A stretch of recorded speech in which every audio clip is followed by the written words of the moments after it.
Listen, I had seen a lot of things during my 3 cycles at the Galactic Institutes of Higher Learning.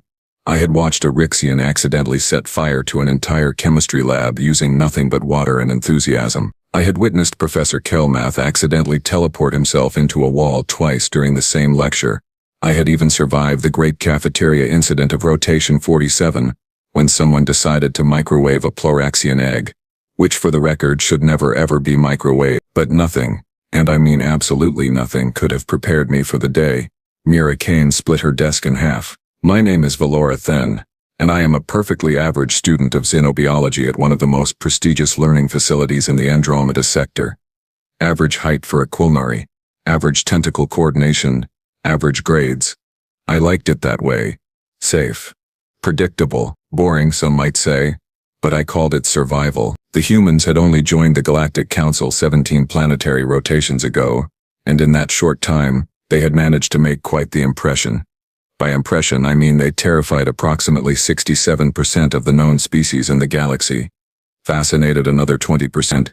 The remaining 13% were still trying to figure out if humans were actually real or some kind of elaborate prank the universe was playing on everyone else. Mira Kaine was in my advanced theoretical biology class, which was hilarious because humans barely understood their own biology, let alone anyone else's. She sat 3 rows ahead of me, usually quiet, usually scribbling notes in that bizarre paper notebook she insisted on using instead of a standard datapad like a normal person. She had dark hair that she tied back in what humans called a ponytail, which seemed inefficient for temperature regulation but apparently worked for them. Her eyes were brown, unremarkable by human standards, but when you are used to multifaceted optical arrays or heat-sensing pits, 2 forward-facing eyes felt almost predatory. She scared me, not because she had done anything threatening, just because she existed. You have to understand, humans are classified as Deathworlders.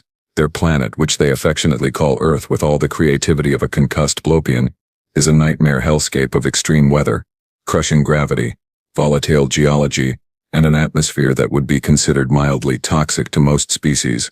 And they evolved there, they thrived there. Their idea of relaxation involves willingly jumping out of flying vehicles with nothing but fabric to slow their descent, or swimming in waters filled with creatures that could tear them apart. The gravity alone on their planet would crush a Quilnari into paste within minutes. But Mira sat quietly in class, never caused problems, always turned in her assignments on time, and seemed genuinely interested in learning about exospecies anatomy. She was, by all observable metrics, harmless. Professor Talwyn was droning on about the respiratory systems of aquatic methane breathers when it happened. The alarm, not the normal alarm for class changes or meal periods. Not even the fire alarm, which went off monthly because someone always forgot that Zolnarian students literally breathe fire when they sneeze. This was the invasion alarm. The sound was a deep, pulsing wail that made my lower tentacles curl in instinctive fear. Red emergency lighting flooded the classroom, turning everything the color of fresh ichor. Professor Talwyn stopped mid-sentence, his 3 eyes widening in perfect synchronization. For exactly 2.7 seconds nobody moved. Then the protocol announcements began blaring through the communication systems, a calm automated voice that somehow made everything worse. Attention all students and faculty. Hostile forces have breached station perimeter. This is not a drill. Proceed immediately to designated safe zones. Defensive protocols are now active. Repeat. This is not a drill. Panic. Immediate. Absolute. Beautiful panic. Students started scrambling for the exits, chairs scraping, voices rising in a dozen different languages and frequency ranges. Phylaxians were already shifting into their defensive crystallization states, hardening their skin into protective shells. Binary students were releasing fear pheromones that made my sensory nodes burn. I grabbed my datapad and started moving toward the nearest exit with everyone else, my heart's pounding in alternating rhythms. That's when I heard it. A sound that should not exist in a biology classroom. Crack. I turned around. So did half the class. Mira Kaine was standing. Her chair had fallen backwards, and her desk, the standard composite alloy desk that was rated to withstand direct plasma fire and the weight of a fully grown Gruthari, was split completely in half. Not cracked, not damaged. Split. Clean down the middle like she had taken an industrial laser cutter to it, except she had not used a laser cutter. She had used her hands. Both pieces of the desk hit the floor with a metallic clang that somehow cut through all the other noise. Mira was breathing hard, her chest rising and falling in rapid succession, which I had learned was a sign of adrenaline response in humans. Her eyes, those disturbingly forward-facing predator eyes, were wide and alert. "Everyone move. Now," she said. Her voice was not loud, but it carried authority that made several students near her flinch. Professor Talwyn stammered something in Galactic Standard, probably about remaining calm, but Mira was not listening. She was already moving toward the weapons cabinet. "Now you should know that every classroom in the Institute has a weapons cabinet for emergencies. The weapons are designed for non-lethal crowd control and defense against the occasional hostile fauna that wanders in from the biodomes. They require authorization codes and biometric verification to access." Mira walked up to the cabinet and punched it. Once, the reinforced door crumpled like flimsy packaging material and the locking mechanism shattered, pieces scattering across the floor. Several students screamed. I may have been one of them. I am not entirely sure because my auditory processing was overwhelmed by the sheer impossibility of what I had just witnessed. Mira reached inside and pulled out a plasma rifle. Checked the charge with practiced efficiency that suggested she had done this before, many times, and then grabbed two more, slinging them over her shoulders. "Professor," she said, looking at Talwyn with an expression I could not quite read. "Get everyone to the safe zones. Seal the doors behind you. Don't open them for anyone unless you can verify identity through the security protocols. Miss Kaine, you cannot possibly think." "With respect, sir, I am not thinking. I am reacting. And right now, my reaction is to make sure whatever hostile forces are out there do not get to eat my classmates." "Eat," she said. "Eat." The casual way she said it made my feeding tube constrict. Professor Talwyn opened his mouth, closed it, then opened it again. The security forces are designed for civilian peacekeeping and the occasional drunk Vorthian getting rowdy at the cantina. Mira interrupted, checking the rifle's targeting system. "If this is a real invasion with hostile intent, you need someone who grew up on a planet where everything, and I mean everything, wants to kill you before breakfast." She was not bragging. That was the terrifying part. She was stating a fact the way I might mention that water is wet, or that Quilnari have tentacles. Another student, a brave or foolish Antari named Crix, spoke up. "But you are just a student. You can't." Mira turned to look at him, and I swear on all 6 of my ancestral spawning pools that her eyes reflected the red emergency lighting like a nocturnal predator. "On Earth I am just a student," she said quietly. "Here? I am the apex predator in the room. Now we moved. Even Professor Talwyn moved, herding students toward the emergency exits with newfound urgency. I got swept along in the tide of bodies, tentacles, and appendages, all pushing toward safety, but I looked back. Just once. Mira was checking the corridor through the doorway, rifle ready, body positioned in a way that suggested military training or at least extensive survival experience. She moved like a hunter, weight balanced, ready to spring in any direction. The last thing I saw before the crowd pushed me around the corner was Mira stepping out into the corridor, alone, armed, and completely calm in a way that defied every instinct of self-preservation I possessed. The safe zone was a reinforced bunker 3 levels down, designed to withstand everything from hull breaches to direct orbital bombardment. The doors were massive slabs of compressed titanium alloy mixed with force field generators. Once sealed, nothing was getting through without a quantum drill and several days of uninterrupted work. Inside it was packed.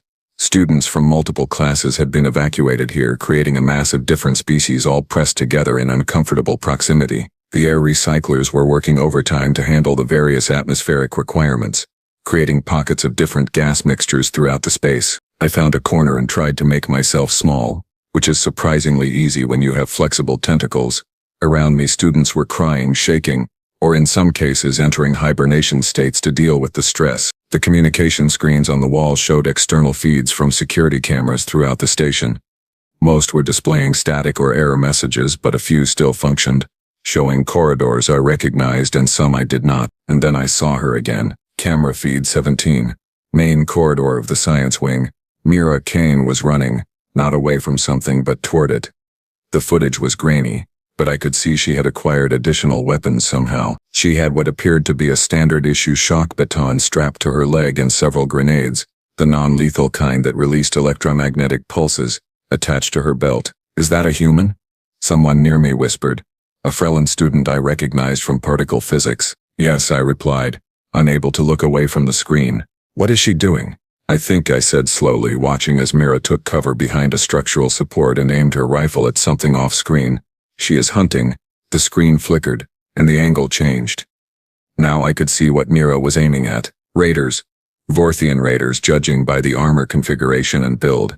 3 of them heavily armed, moving through the corridor with the confidence of people who expected no resistance. Vorthians were not to be taken lightly. They were large, aggressive, and had a well-deserved reputation for violence. Their homeworld was classified as a harsh environment planet, just a few steps below Deathworld status. They were stronger than most species, faster than most species, and generally considered extremely dangerous in combat situations. Mira shot the first one before they even realized she was there.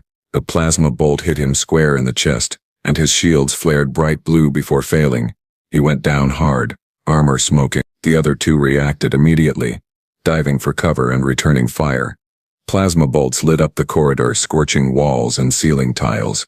The camera feed vibrated from the impacts. Mira was already gone from her position, moving with speed that seemed impossible for a species that claimed to be persistence hunters, not ambush predators. She came around the support column from a different angle entirely, low to the ground, and fired twice in rapid succession. 1 shot went wide. The other hit the second raider in the leg joint where the armor was weakest.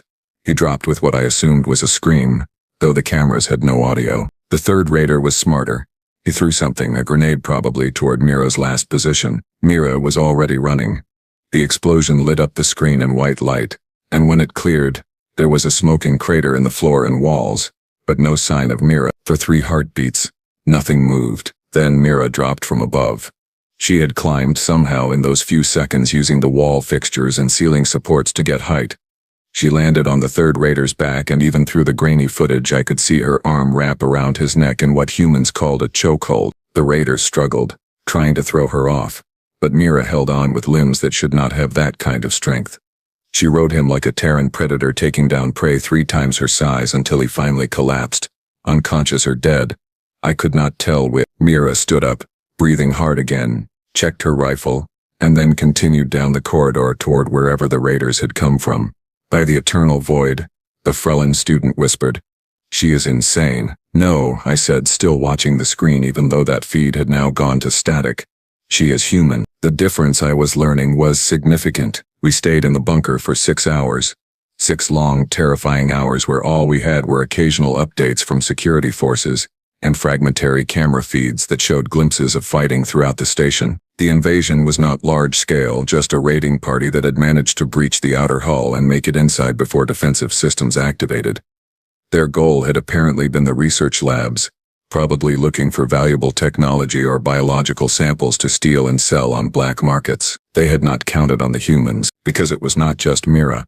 There were 17 human students enrolled at the Institute, and apparently every single one of them had responded to the invasion alarm the same way Mira had, with violence, efficiency, and a complete disregard for their own safety that bordered on suicidal. By the time security forces managed to push the raiders back and establish control, the humans had already dealt with more than half of them. When the all-clear finally sounded and the bunker doors opened, I emerged into corridors that looked like war zones. Scorch marks on walls, damaged panels, broken equipment. Security teams were everywhere, securing the area and providing medical assistance. I made my way back toward the biology wing, partly because I had left my personal data pad there and partly because I needed to see for myself what had happened. The classroom was a mess. Overturned furniture, broken equipment, and of course Mira's desk still split in half on the floor. But what caught my attention was the weapons cabinet, still crumpled open like discarded packaging. Quite something, is it not? I turned. Professor Talwin was standing in the doorway, looking tired. His normally neat appearance was disheveled, clothing rumpled, one of his eyes slightly swollen. "Are you injured, Professor?" I asked. "Minor. I got caught in a stampede during the evacuation. Nothing serious." He walked into the room, stepping carefully around debris. "I have been speaking with station security. They want to commend the human students for their actions today. Several lives were saved because of their intervention." "Where is Mira?" I asked before I could stop myself. "Medical bay. She is fine, just some bruising and minor burns. She apparently encountered 5 more raiders after she left this classroom." He paused. "She neutralized all of them. Alone." I felt something twist in my primary stomach. That should not be possible. And yet, Professor Talwin picked up a piece of the broken desk, examining it. "I have been studying the Deathworlder species for cycles, Miss Then. I thought I understood what that classification meant. Harsh environment, dangerous fauna, extreme conditions. But today I realized something important. What is that, Professor? He set down the desk fragment and looked at me with all three eyes, serious and thoughtful. When we classify a planet as a death world, we focus on what it takes to survive there.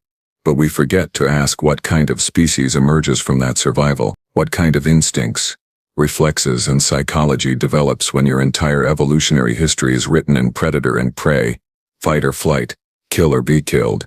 He gestured around the damaged classroom. Humans are not just survivors of a death world. Miss Then, they are the result of it. They are what happens when a species does not just survive the nightmare but becomes part of it. I thought about Mira splitting her desk without thinking, taking weapons and running toward danger instead of away from it. Hunting raiders through corridors with the efficiency of someone who had done this 1,000 times before in 1,000 different contexts. They are terrifying, I said quietly. Yes, Professor Talwin agreed, but I am very, very glad they are on our side. I could not argue with that. The thing about surviving an invasion is that everyone expects life to just go back to normal afterwards. Classes resume, schedules continue, and the administration sends out a very polite memo reminding students that unauthorized use of weapons even during emergencies will be noted in permanent records but understood given the circumstances, as if having your space station invaded by armed raiders was just a minor scheduling inconvenience like a delayed shuttle or a malfunctioning food dispenser. I did not sleep well that night. Every time I closed my optical membranes I saw Mira dropping from the ceiling onto that raider, moving like gravity was optional and fear was a foreign concept. I kept thinking about the sound her desk made when it split, that sharp crack that cut through panic and chaos like a blade. The next day I went to class early. I told myself it was because I wanted to review notes before the exam Professor Talwin had mentioned before the invasion. That was a lie. I wanted to see if Mira would show up, and if she did, I wanted to see if she was different somehow. The classroom had been cleaned and repaired overnight, which was impressive considering the damage. New desk, new chairs, even the weapons cabinet had been replaced with a model that looked significantly more reinforced. Someone had learned a lesson there. I was not the only one who arrived early. At least a dozen other students filtered in, all of them quiet, all of them glancing nervously at where Mira usually sat. When she walked in, the room went silent. Mira looked exactly the same as always. Same ponytail, same worn backpack slung over one shoulder, same expression of polite interest. She had a bandage on her left forearm and what looked like a healing bruise on her cheek, but otherwise she seemed completely fine. She paused in the doorway, noticed everyone staring at her, and raised an eyebrow. What? She asked. Nobody answered. What were we supposed to say? Thank you for murdering raiders on our behalf. Sorry, we thought you were harmless. Please do not accidentally kill us if we startle you. A Yantari student named Plix, braver than most, finally spoke up. We heard what you did. During the invasion, Mira shrugged, walking to her seat. She had a new desk, I noticed. Standard issue, same as the old one. I wondered how long it would last. I did what needed doing. Anyone would have. No, I said, surprising myself by speaking. No, anyone would not have. She looked at me then, really looked at me, and I felt my defensive chromatophores start to activate, trying to blend me into the chair. Predator eyes, forward-facing, focused, calculating. Then she smiled. It was a small smile, not threatening, almost apologetic. Sorry, she said. I forget sometimes that what is normal for humans is not normal for, well, everyone else. She sat down, pulled out her paper notebook, that ancient technology she insisted on using. On Earth we grow up with certain expectation. If something dangerous happens, you either run or you fight. I am not much of a runner. You fought 5 raiders, Plix said, his vocal cords vibrating with what I recognized as awe. Alone, 4.5. Mira corrected. The last one surrendered after I broke the 4th one's arm. I counted that as a half. She said it the way someone might describe buying groceries or folding laundry. Casual. Mundane. Before anyone could respond, Professor Talwin entered, looking more composed than yesterday but still showing signs of stress around his eye stalks. Good morning, class. I am pleased to see everyone returned safely. Before we begin today's lesson, I have been asked by the administration to facilitate a brief discussion about the events of yesterday. He set his datapad down, clasped his hands together, specifically about the human response to the crisis. Oh no. I could see where this was going, and judging by the way Mira's shoulders tensed slightly, so could she. The actions taken by our human students undoubtedly saved lives, Professor Talwin continued. However, there have been some concerns raised about the level of violence employed, and whether such methods were strictly speaking necessary. Are you seriously suggesting we should have asked the raiders politely to leave? Mira's voice was calm, but there was an edge to it that made my sensory tentacles curl. No, Miss Kaine, I am suggesting that there are protocols in place for these situations, and perhaps following those protocols would have resulted in less, shall we say, aggressive confrontation. Mira leaned back in her chair. Professor, with all due respect, your protocols assume rational actors interested in preservation of life.